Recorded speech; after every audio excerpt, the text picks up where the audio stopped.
आशा करती हूँ आप सब अच्छे होंगे। तो जी अभी बज गए हैं 3, दोपहर का टाइम है और आज मन हो गया था कुछ चटपटा खाने का। अभी सारे इकट्ठे हो रखे हैं तो देखिए कुछ ना कुछ बनाना तो बनता ही है। तो अभी मैं बनाने जा रही हूँ टमाटर की चाट।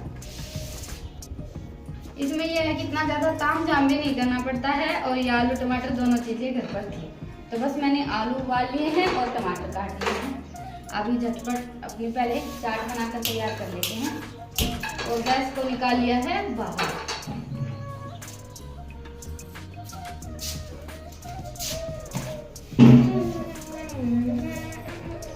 और टमाटर की चाट बनाने के लिए देसी घी ही लगता है ऊपर डालकर खाने में भी और वैसे असली टेस्ट तो वैसे देसी घी से ही आता है इस चाट का। पिछले साल बनाई थी सर्दियों में, उसके बाद फिर आज नंबर लगा है।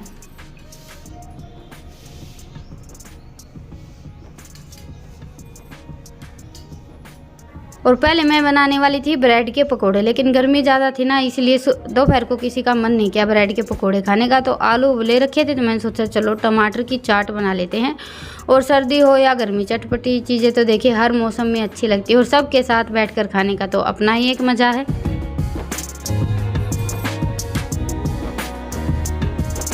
तो घी के गर्म होते ही सबसे पहले मैंने डाला जीरा और जो 2-3 हरी मिर्च कट की थी वो डाल दी। इनको 2-3 मिनट के लिए हम घी में भून लेंगे। उसके बाद फिर इसमें 2-3 मसाले डालते हैं, थोड़ी सी हल्दी, धनिया और थोड़ी सी लाल मिर्च। लाल मिर्च भी जैसे ना के बराबर ही डालते हैं। अगर जो कम तीखी रहती है वो लाल मिर्च हैं तो थोड़ी सी ज़्यादा डाल लें।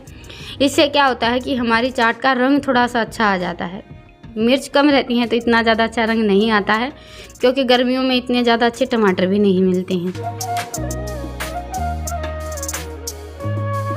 और बस 2-3 मिनट मसालों को भुनने के बाद फिर मैंने टमाटर डाल दिए और साथ में डाल दिया इसमें नमक। और नमक मैंने थोड़ा सा तो काला नमक डाला है और थोड़ा सा सफ़ेद, दोनों तरह का नमक डाला है।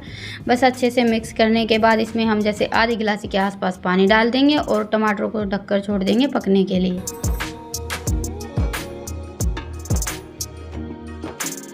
और अभी हमें तैयार करना है एक तरह का मीठा पानी, चाशनी ही लगा लीजिए। तो उसके लिए मैंने ये 1.5 गिलास के आसपास पानी लिया है। उसमें 5 चम्मच चीनी डाली है और 2 चम्मच इसमें हम भुना हुआ जीरा डालेंगे। बस ये 2 चीज़ें ही डालते हैं। और जैसे हम गुलाब जामुन वगैरह के लिए चिपचिपी सी चाशनी बनाते हैं ना, वैसे ही हमें चाशनी बनानी रहती है, कोई तार वगैरह नहीं बनाना रहता।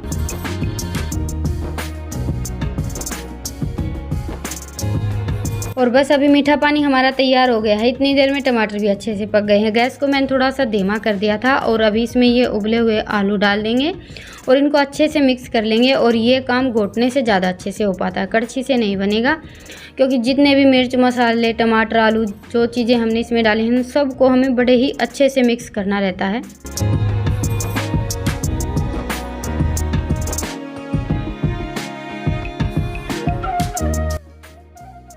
तो जी ये देखिए चाट हमारी तैयार हो गई है। बस इसको हल्का सा ठंडा होने देते हैं।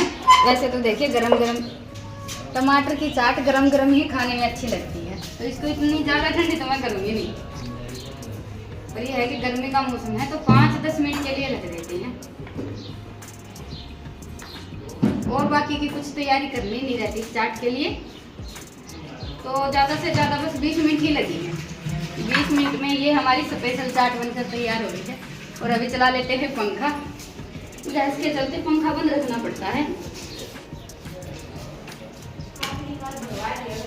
आखिरकार भरवा दिया गड़ा टॉर्चर कर करके तो के और सोल भिड़ाओ तू ही बे लगाओ तो लगा दे प्लेट है। घी थोड़ा गरम करना था के करूँ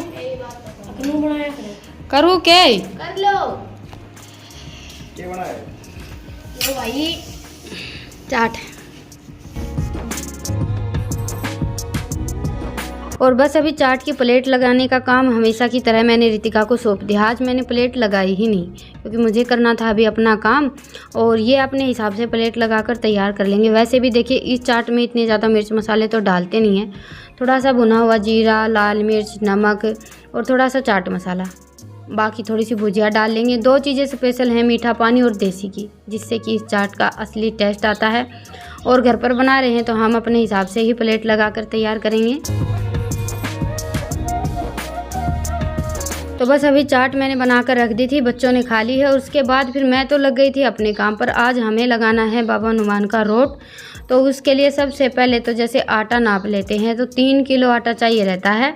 और अभी टाइम लगभग 4 बज गए हैं। बस चाट बनाने के बाद थोड़ी सी देर मैं बैठी थी और उसके बाद फिर अपने काम पर लग गई थी। इसीलिए मैंने आज अपना दोपहर के 3 बजे से ही काम शुरू कर दिया है, क्योंकि देखिए गर्मी तो थोड़ी सी ज़्यादा रहती है, लेकिन 6 बजे के बाद दिन का पता ही नहीं चलता है कब अंधेरा हो जाता है।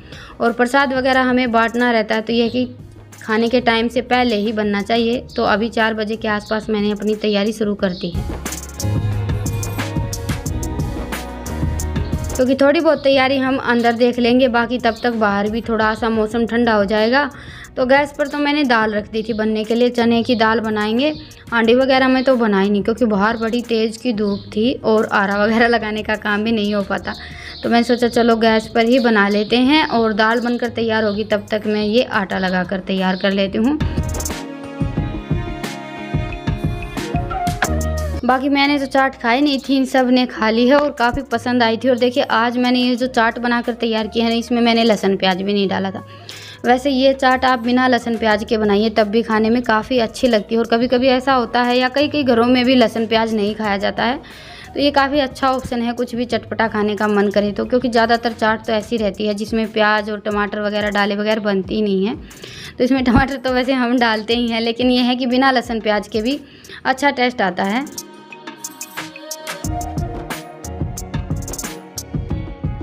और नया अनाज निकलने के बाद हमारे यहाँ बाबा हनुमान का रोट तो हर साल लगाया जाता है, और ज़्यादातर देखिए जेठ के महीने में ही लगाते हैं।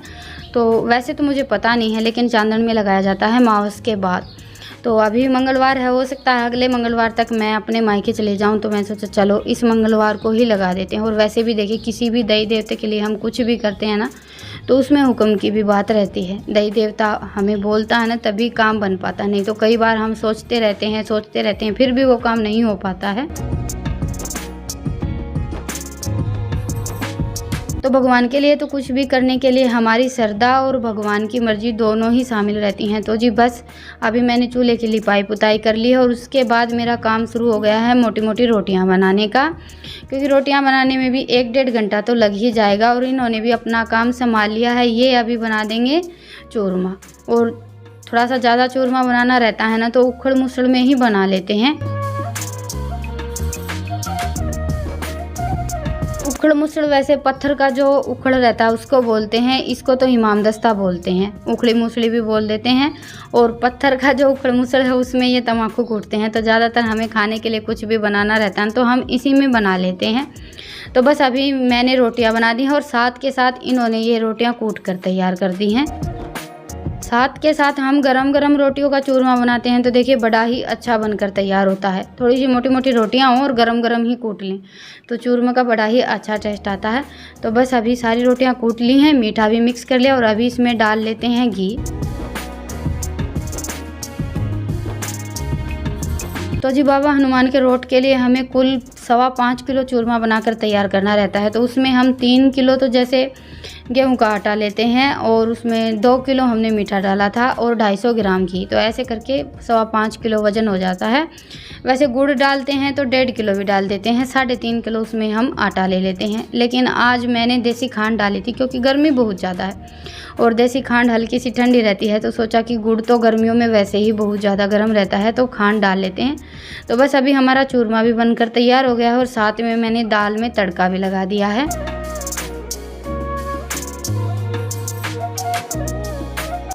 और 4 बजे लगे थे, अभी लगभग 7:30 बज गए हैं। और मेरी ये कोशिश थी कि जैसे गांव में जो खाने का टाइम रहता है ना, उस टाइम तक हमारा भोग का प्रसाद बनकर तैयार हो जाए।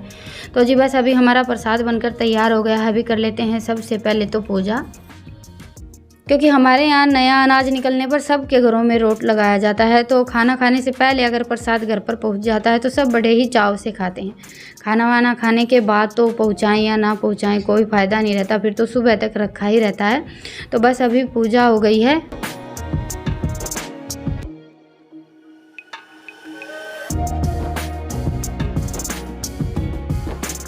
तो जी बस जल्दी जल्दी लगे थे तो हमारा सारा काम भी सही टाइम पर निपट गया। अभी अड़ोस पड़ोस में प्रसाद देकर आने का काम तो ईशान देख लेगा।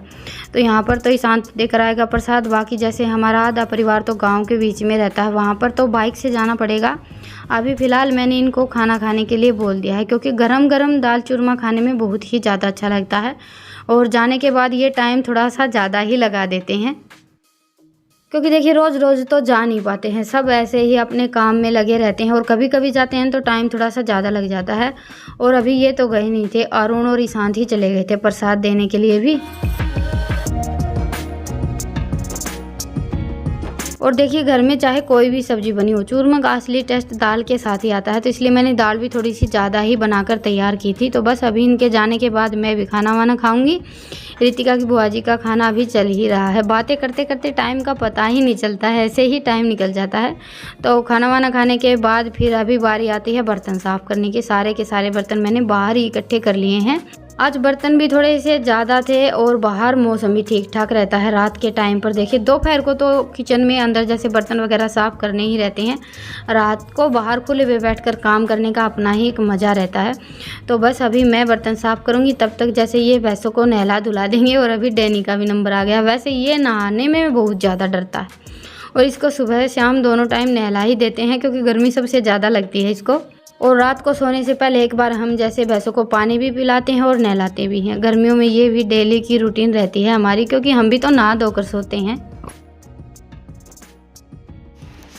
तो जी अभी बज गए हैं 11 और काम तो सारा निपट गया है। पहले बाहर का काम निपटाया, बर्तन वगैरह साफ़ किए, उसके बाद फिर मैं आज लग गई रसोई की थोड़ी सी साफ़ सफाई करने में। वैसे तो इस रसोई की साफ़ सफाई चलती ही रहती है और फिर भी साफ़ होने में नहीं आती है। ऊपर का जो स्लैब है ना, उस पर कप कटोरी सब पर इतनी ज़्यादा धूल जमा हो रखी है कि वो काम सुबह करूँगी। अभी जितना मुझसे हो पाया उतना कर दिया है। वैसे देखिए सोना तो 12 साढ़े 12 बजे तक होता है आजकल। अभी तक तो बच्चे ही नहीं सोए हैं, दोनों बहन भाई फ़ोन देखने में लगे हुए हैं। नींद ही नहीं आती है दोनों को। 12 बजे भी कई बार बोलकर सुलाना पड़ता है। तो बस लाइट कर देते हैं ऑफ और आप सबसे लेते हैं विदा। गर्मी वैसे इतनी ज़्यादा है नहीं, गर्मी तो मतलब 2-3 दिन से बहुत ही ज़्यादा कम हो गई है, पहले के मुकाबले आधी हो गई है। नहीं तो इस मार तो गर्मी ने भी हद ही पार कर रखी थी। तो जी चलिए फिर मिलेंगे, तब तक के लिए राम राम। स्वस्थ रहें, मस्त रहें, अपना और अपनों का ढेर सारा ख्याल रखें। बाहर कूलर पंखे सब चालू हैं, पता नहीं मेरी आवाज़ भी इतनी अच्छे से आएगी या नहीं आएगी।